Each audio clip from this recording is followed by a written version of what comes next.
El espejismo de Babilonia. Libro primero. Los vientos del sur. Agosto-octubre de 1990. Capítulo 1. El silencio antes del trueno. El calor en Bagdad no era simplemente temperatura. Era una presencia física, un peso muerto que se asentaba sobre los hombros y secaba la garganta. Pero el 2 de agosto de 1990, el calor fue suplantado por una electricidad estática diferente. El doctor Amir Al-Fayed estaba de pie en el balcón de su apartamento en el distrito de Mansour, una zona privilegiada reservada para la élite científica y militar del régimen. Amir, un químico cuántico cuya mente había sido secuestrada por el Estado hacía una década, sostenía una taza de té que se había enfriado. Abajo, la ciudad parecía normal, pero las ondas de radio contaban otra historia. La Guardia Republicana había cruzado la frontera. Kuwait estaba siendo devorado.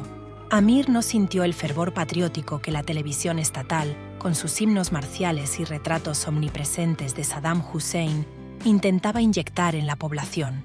Sintió náuseas. Sabía lo que esto significaba. No se trataba solo de petróleo o disputas fronterizas. Se trataba de la arrogancia de un hombre que creía que podía redibujar el mapa de Oriente Medio con sangre. Y Amir era cómplice. Su laboratorio, un búnker estéril bajo una fábrica de fertilizantes en las afueras de Salman Pak, no producía nada que hiciera crecer las cosechas. Su equipo estaba refinando precursores para WX y gas sarín, buscando formas de hacerlos más estables, más dispersables en el calor del desierto. El proyecto Neviros lo llamaban. El teléfono sonó, cortando el aire pesado. Era el general Tariq, su enlace militar. «Doctor Al-Fayed». La voz de Tariq era grave, pero con un trasfondo de euforia maníaca. La gloriosa reintegración de nuestra 19ª provincia ha comenzado. «Lo he oído en las noticias, general. Alabado sea Dios». La mentira tenía sabor a ceniza en su lengua. «Ciertamente. Pero esto acelera nuestros calendarios. El Rais quiere garantías. Sus juguetes especiales. Deben estar listos para ser montados en las cabezas de los Scud B en 48 horas. No para su uso inmediato, por supuesto, sino como disuasión». Amir cerró los ojos. La disuasión era una palabra elegante para el chantaje masivo. «General, los estabilizadores aún están en fase de prueba. Si aceleramos, el riesgo de degradación térmica es...» «No me hable de riesgos, doctor», cortó Tariq. «El mundo entero está a punto de gritar. Necesitamos tener la capacidad de hacerles callar. ¡Hágalo!». Al colgar, Amir miró sus manos. «Manos de pianista», le había dicho una vez su difunta esposa. Ahora eran las manos de un potencial asesino de masas. Había cruzado una línea invisible. La invasión de Kuwait era el catalizador que convertiría sus ecuaciones teóricas en pesadillas prácticas. Tenía que hacer algo, tenía que detenerlo. Pero en el Irak de Saddam, la disidencia no era una opción, era una sentencia de muerte rápida y brutal. Su única salida era la traición. Capítulo 2. El hombre de Beirut. A 5.000 kilómetros de distancia, en una oficina sin ventanas en Langley, Virginia, el aire acondicionado zumbaba con una eficiencia americana. Elias Thorne odiaba el aire acondicionado. Prefería el calor húmedo y caótico de las calles de Beirut, donde había pasado la mayor parte de los años 80, construyendo redes de informantes entre los escombros de la guerra civil. Elías era un arabista de la vieja escuela de la CIA, un hombre que entendía que en Oriente Medio lo que se dice nunca es tan importante como lo que se calla. Tenía 50 años, el pelo prematuramente gris y unos ojos que habían visto demasiadas cosas que no podían ser borradas con alcohol. «¿Qué opinas, Eli?», preguntó Bill Henderson, jefe de la División de Oriente Próximo, lanzando una carpeta sobre la mesa. Elías hojeó las fotos satelitales granuladas. Columnas de tanques T-72 iraquíes avanzando por la autopista 80 hacia la ciudad de Kuwait. «Opino que nos ha pillado con los pantalones bajados, Bill. Hemos estado tan obsesionados con el colapso de la Unión Soviética que olvidamos que los dictadores regionales tienen sus propias agendas. La Casa Blanca está lívida. Bush ha dicho, esto no se mantendrá. Estamos movilizando la mayor fuerza desde Vietnam. Escudo del desierto». Elías asintió. La maquinaria de guerra estadounidense era impresionante pero ciega. «Podemos enviar 500.000 de soldados al desierto saudí», dijo Elías. «Pero si no sabemos qué tiene Saddam escondido bajo la manga, Vamos a caminar hacia una picadora de carne. Henderson se inclinó hacia adelante. Exacto. Tenemos inteligencia de señales, SIGINT, saliendo por las orejas, pero nuestra inteligencia humana, UMINT, en Bagdad, es una broma. La Mukhabarat, el servicio de inteligencia iraquí, es demasiado buena. ¿Entonces por qué estoy aquí?, preguntó Elias, sospechando la respuesta.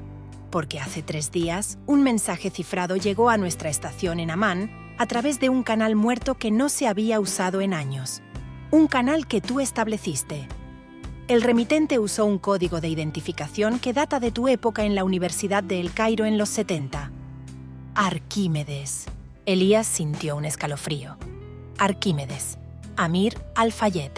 Un joven brillante e idealista con el que había compartido debates sobre poesía y política antes de que el baasismo devorara Irak. ¿Qué decía el mensaje? Solo 3 palabras. Neviros está despierto. No sabemos qué significa, pero suena bíblico y malo. Neviros, murmuró Elías, el demonio de la nigromancia y la adivinación. Amir siempre fue dramático. Él es el jefe de investigación en una instalación sospechosa cerca de Salman Pak. Creemos que se trata de armas químicas. Si está dispuesto a hablar, es la mina de oro que necesitamos. O una trampa de la Mukhabarat para atrapar a un agente veterano, respondió Elías, encendiendo un cigarrillo a pesar de las señales de prohibido fumar. Ese es el riesgo. Te necesitamos sobre el terreno, Eli. No en Langley. Tienes que ir a Amán, activar la red, ver si Arquímedes es real. Si lo es, él es la llave de esta guerra. Capítulo 3. Sombras en la ciudad vieja. Octubre llegó, y con él, la falsa guerra. Mientras Estados Unidos y sus aliados vertían tropas y equipo en Arabia Saudita en una hazaña logística sin precedentes, y mientras la ONU aprobaba resolución tras resolución, en las sombras se libraba una guerra diferente. Elias Thorne, operando bajo la identidad de un comerciante de antigüedades canadiense llamado Peter Sinclair, se movía por los zocos de Amán, Jordania. Jordania era el pulmón de Irak, el único lugar donde la frontera aún era permeable. Un hervidero de espías, contrabandistas y diplomáticos desesperados. Había pasado semanas reactivando viejos contactos, pagando sobornos y dejando migas de pan que solo Amir podría reconocer.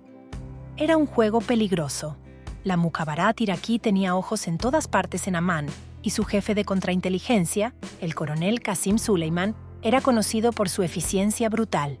Suleiman no arrestaba, hacía desaparecer. El contacto se produjo en una pequeña librería de segunda mano en el centro de Amán. El dueño, un palestino anciano que le debía la vida a Elias de una operación pasada, le entregó un libro, una edición antigua de Las 1001 noches. Dentro, en la página de la historia de Sinbad, había un micropunto pegado sobre una letra. Elias lo llevó a su piso franco y lo examinó bajo un microscopio. Era una fecha, una hora y coordenadas. No en Amán, en Bagdad, dentro de 3 semanas. Era una locura. Entrar en la boca del lobo justo cuando la guerra parecía inevitable. Pero si Amir tenía información sobre Neviros, no había alternativa. Elías envió su respuesta a través de un beduino que cruzaba la frontera regularmente para vender ovejas. El mensaje era simple. El mercader de antigüedades está interesado en la pieza babilónica. La partida de ajedrez había comenzado, y el tablero estaba a punto de incendiarse. Libro segundo. El ojo del huracán. Noviembre-diciembre de 1990. Capítulo 4. Cruzando el Estigia. La infiltración de Elías en Irak fue una obra maestra de la logística encubierta, orquestada con la ayuda renuente del MI6 británico, que tenía mejores rutas de contrabando en el sur. No entró como un James Bond, sino como un mecánico de generadores diésel irlandés, parte de un equipo de mantenimiento contratado por una empresa fantasma europea para dar servicio a hospitales en Bagdad. Era el tipo de tapadera aburrida pero esencial que la burocracia iraquí a menudo pasaba por alto. El viaje desde la frontera jordana a través del desierto hasta Bagdad fue tenso. Los puestos de control eran frecuentes. Jóvenes soldados con kalashnikovs miraban sus pasaportes con sospecha, sus ojos reflejando el miedo a la inminente tormenta americana. Bagdad en noviembre de 1990 era una ciudad en negación. Los mercados estaban llenos, aunque los precios se disparaban debido a las sanciones. La gente bebía té y fumaba narguile, hablando en susurros sobre la masiva acumulación de tropas de la coalición en el sur. Había una sensación de irrealidad, como si la guerra fuera un programa de televisión que podría ser cancelado en el último minuto. Elías se instaló en un pequeño hotel cerca del río Tigris. Su tapadera le daba libertad de movimiento durante el día. Pasó una semana estableciendo patrones, asegurándose de no ser seguido, antes de dirigirse al punto de encuentro. Las coordenadas lo llevaron al Museo Nacional de Irak, un lugar irónico, rodeado por los vestigios de los imperios asirio y babilónico, imperios que también habían creído ser eternos. Amir al-Fayed estaba en la sala de los toros alados de Khorsabad. Había envejecido. El joven brillante que Elías recordaba estaba enterrado bajo capas de miedo y cansancio. Sus ojos se movían constantemente, escaneando las esquinas de la sala. «Profesor», dijo Elías suavemente en árabe, acercándose como si estuviera admirando la misma escultura. Amir se tensó, pero no se giró inmediatamente. «Elías, has venido. No creí que lo hicieras. Es una locura. Tú me llamaste, Amir. Háblame de Neviros». Caminaron lentamente, como dos viejos amigos poniéndose al día. «Tienen miedo», susurró Amir. «Saddam sabe que su ejército convencional no puede detener a los americanos. La Guardia Republicana luchará, pero los reclutas se rendirán en masa. Su única carta de triunfo es el miedo, el terror absoluto». ¿Químicos? Peor, hemos desarrollado una variante binaria del VX, mucho más letal, mucho más estable, y hemos estado trabajando en anthrax weaponizado. Elías sintió que se le helaba la sangre. ¿Dónde están? Necesito ubicaciones, Amir. Los satélites no pueden ver a través del hormigón. No están en Salman Pak. Eso es un señuelo ahora. Han movido las reservas operativas. Están dispersas. Escuelas, sótanos de hospitales, mezquitas.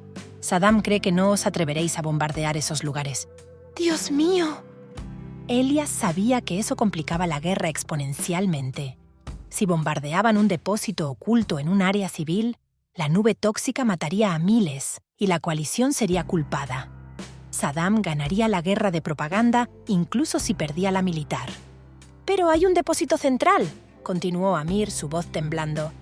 «El Depósito Cero, donde guardan los precursores clave y las cabezas de guerra especializadas para los Scots de largo alcance, los que pueden llegar a Tel Aviv y Riad». «¿Dónde?» Amir le pasó un pequeño trozo de papel doblado. «Es un búnker debajo de una de las nuevas palacios presidenciales en construcción, cerca del lago Tártar. Nadie lo buscaría allí. Si destruyen eso, paralizan su capacidad de lanzamiento estratégico». «Amir, tienes que salir de aquí. Si saben que me has dado esto...» «No puedo irme. Mi familia. Si yo desaparezco, ellos pagarán el precio. Mi única esperanza es que esta guerra termine rápido y que el régimen caiga». Antes de que pudieran decir más, Amir se puso rígido. Un hombre con una chaqueta de cuero negra acababa de entrar en la sala. No miraba las esculturas, miraba a la gente. «Mukhabarat», siseó Amir. «¡Vete ahora!». Se separaron. Elías salió del museo con el corazón martilleando contra sus costillas, el pequeño papel ardiendo en su bolsillo como un carbón encendido. Tenía la ubicación. Ahora tenía que sacarla del país. Capítulo 5. El sabueso del régimen. El coronel Qasim Suleiman no era un hombre que creyera en la suerte. Creía en los patrones y en la inevitable debilidad humana. Sentado en su oficina en el cuartel general de la Mukhabarat, revisaba los informes de vigilancia. Había un olor a traición en el aire de Bagdad. Lo sentía. Científicos nerviosos, oficiales militares haciendo demasiadas preguntas sobre los planes de despliegue. Sus ojos se detuvieron en un informe de rutina de un agente de campo en el Museo Nacional. El agente había notado una interacción inusualmente tensa entre un científico conocido, el doctor Amir al-Fayed, y un extranjero, un técnico irlandés. Qasim conocía a al-Fayed, un hombre brillante pero débil, sin la columna vertebral de un verdadero revolucionario baasista. ¿Y un técnico irlandés interesado en la historia asiria? Posible, pero improbable. «Traedme el expediente del doctor al-Fayed», ladró a su ayudante. «Y poned vigilancia 24 horas sobre ese técnico irlandés. Quiero saber cuándo caga, cuándo duerme y con quién habla». Qasim se levantó y miró por la ventana. La ciudad estaba tranquila, pero era la calma antes de la ejecución. Si había una fuga en el proyecto Neviros, tenía que taparla, y tenía que hacerlo con una brutalidad ejemplar. La guerra estaba llegando, y no podía permitirse errores internos. Acarició la empuñadura de su pistola. Disfrutaba de la caza. Libro tercero. Tormenta de fuego. Enero-febrero de 1991. Capítulo 6. El cielo se rompe. La noche del 16 al 17 de enero de 1991, Elias Thorne estaba en su habitación de hotel, preparándose para un intento desesperado de transmitir las coordenadas del búnker a través de un transmisor de ráfaga de onda corta. Sabía que la vigilancia sobre él se había intensificado. Qasem Soleimani estaba cerrando el cerco. El ultimátum de la ONU había expirado el día anterior. El mundo contenía la respiración. A las 2:30 am, hora local, el silencio de Bagdad se rompió. No fue un estruendo gradual, sino un cataclismo instantáneo. El cielo nocturno se iluminó con el fuego antiaéreo, trazadoras verdes y rojas dibujando arcos frenéticos en la oscuridad. Las sirenas de ataque aéreo comenzaron a aullar, una cacofonía fantasmal, y luego llegaron las explosiones. Eran quirúrgicas, precisas, devastadoras. Misiles Tomahawk y bombas guiadas por láser F-117 Nighthawk golpeaban los centros de mando, las centrales eléctricas, las redes de comunicación. El edificio de telecomunicaciones Huevo, un hito de Bagdad, se convirtió en una antorcha. Elías miró por la ventana, hipnotizado y horrorizado. Era el comienzo de la tormenta del desierto. El poder aéreo de la coalición estaba desmantelando sistemáticamente la infraestructura del régimen. Bernard Shaw de la CNN transmitía en vivo desde el Hotel Al-Rashid, narrando al mundo cómo los cielos sobre Bagdad han explotado. Pero para Elías, el inicio de la guerra aérea era un desastre. Con las comunicaciones cortadas y la ciudad en caos, sus posibilidades de transmitir la información de Amir o de escapar se redujeron a casi cero. Estaba atrapado en una ciudad bajo el ataque más intenso desde la Segunda Guerra Mundial, con la inteligencia vital en su bolsillo y el jefe de la policía secreta de Saddam pisándole los talones. Capítulo 7. En el vientre de la bestia. 2 semanas después de iniciada la campaña aérea, Bagdad era una ciudad de fantasmas y escombros. No había electricidad, el agua escaseaba y el humo de los incendios de petróleo oscurecía el sol al mediodía. El coronel Qasem Soleimani estaba furioso. Los bombardeos habían interrumpido su vigilancia. El técnico irlandés había desaparecido en el caos de las primeras noches. Pero Qasem tenía a Amir al-Fayed. El científico estaba en una celda de interrogatorio en el sótano del cuartel general de la Mukhabarat, un edificio que milagrosamente aún no había sido bombardeado. Amir estaba roto. Días de privación de sueño y terror psicológico habían hecho su trabajo. «Dime, doctor», dijo Qasem caminando alrededor de la silla donde Amir estaba atado. «¿Qué le diste al extranjero?» «Nada, solo hablamos», balbuceó Amir con los labios secos y agrietados. Qasem suspiró teatralmente. «Sabes, Amir, los americanos son muy precisos. Sus bombas inteligentes entran por los conductos de ventilación, pero no pueden saberlo todo, a menos que alguien se lo diga». Se inclinó cerca del oído de Amir. «Sabemos que te reuniste con él en el museo. Sabemos que él no es un mecánico. ¿Le diste las ubicaciones de dispersión?» «No, juro que no». «¿Entonces qué? ¿La fórmula del BX binario o algo más valioso?» Qasem hizo una señal a sus guardias. Uno de ellos trajo una batería de coche y unos cables. «La ciencia es fascinante, doctor. Todo se reduce a la conductividad eléctrica y la resistencia humana. Vamos a realizar un experimento». Media hora después, los gritos de Amir se habían convertido en gemidos incoherentes. Qasem, impecable en su uniforme a pesar del calor y el olor a miedo y ozono, se inclinó de nuevo. «El depósito cero», susurró Amir, vencido por el dolor. «Lago Tártar, debajo del palacio». Qasem sonrió. La pieza final del rompecabezas. El espía tenía la ubicación del verdadero tesoro de Saddam. Si esa información llegaba a la coalición, podrían destruir la capacidad de Irak para amenazar a Israel y Arabia Saudita con armas de destrucción masiva en un solo golpe. «Encuentren al irlandés», ordenó Qasem a sus hombres. «Vivo o muerto, pero lo que lleva encima no debe salir de Bagdad. y preparad un equipo para mover el material del depósito cero. Inmediatamente. Capítulo 8. La última jugada.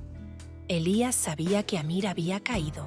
Lo sentía en sus huesos. El aumento de las patrullas en su antiguo barrio. Las miradas inquisitivas de los pocos civiles que quedaban en las calles. Su tiempo se había acabado.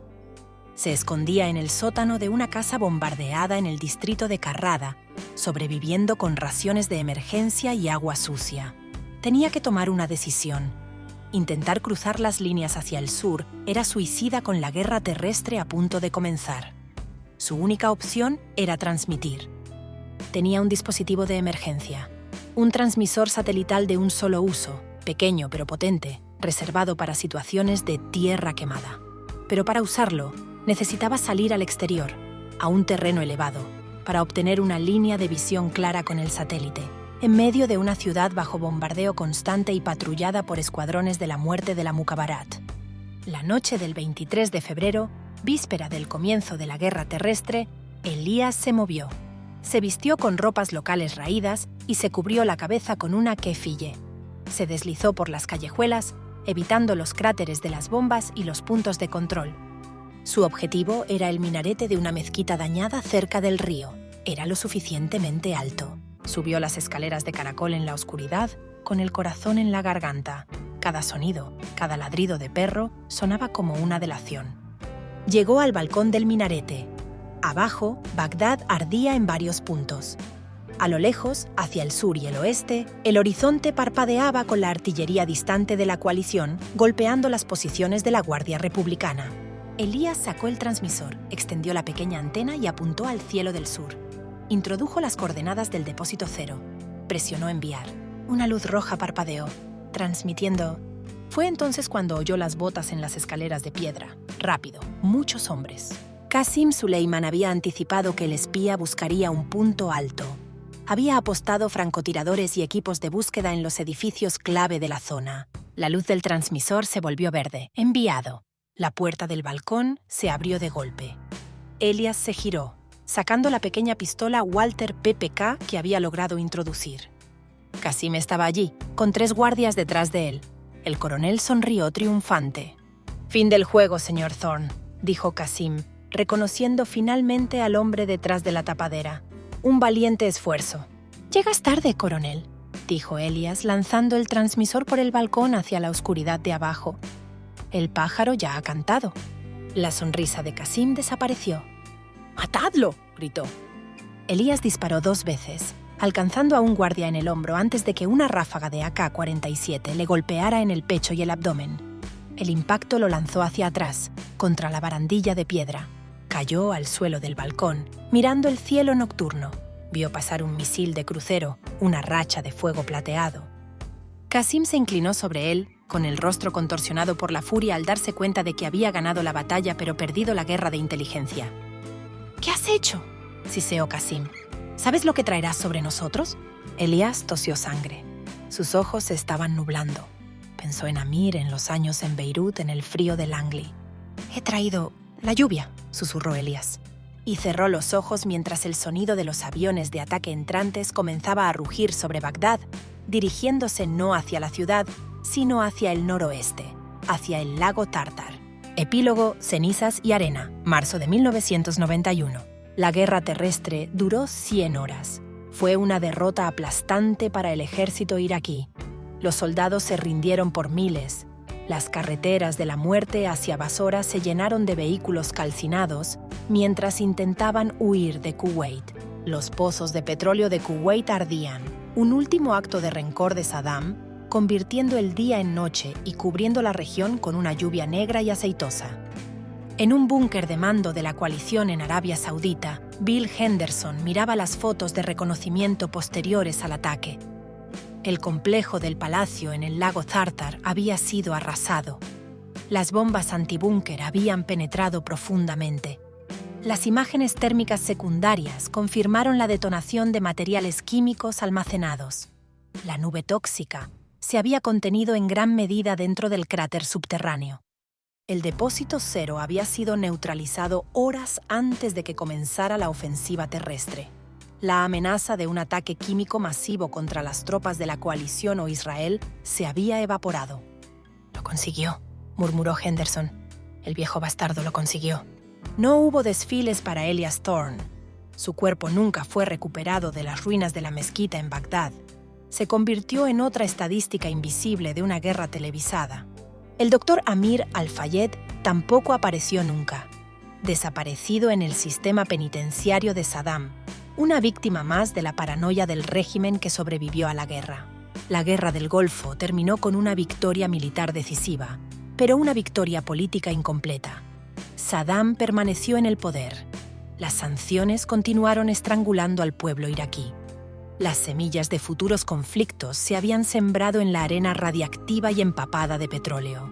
En Langley se añadió una estrella anónima más a la pared conmemorativa del vestíbulo de la CIA, y en el desierto el viento soplaba sobre los restos de los tanques y las trincheras vacías, borrando las huellas de los hombres, pero no las cicatrices de la historia. El espejismo de una paz duradera en Babilonia se había desvanecido una vez más, dejando solo la certeza de que, en esa tierra antigua, la guerra nunca duerme realmente, solo espera.